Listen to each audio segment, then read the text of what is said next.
And today, not a single region in the UK north of London has a GDP per capita higher than the UK average. Let that sink in.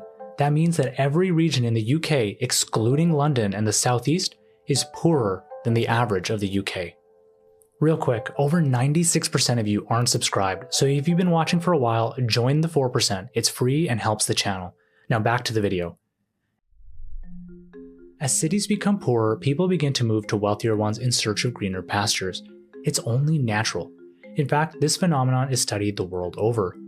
As such, as London began to grow, many economists believe that there would be a significant migration to the big city from other parts of the United Kingdom.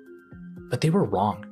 Even though people in the UK move between regions at a higher rate than other G7 countries, London is the exception. In fact, Britons move away from London more than they move to London. London is one of the only cities in the UK with a negative internal mobility rate. But how does that make any sense?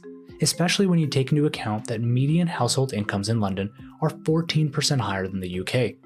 Isn't it obvious to move? Well, not if you take into account living cost. When you factor in housing, household incomes are only 1% higher in London. So unless you are in the top quartile of earners, it absolutely makes no sense to move.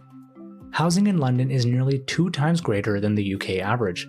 And when you take into consideration what you get for your dollar, it's even more expensive. It's no surprise then that London has a major homelessness problem. But it's not like anything seen in the Western world. Homelessness advocates counted over 13,000 rough sleepers in London in 2024, a 10% increase from the year prior and a 63% increase from a decade ago. Overall, 2% of Londoners are considered homeless,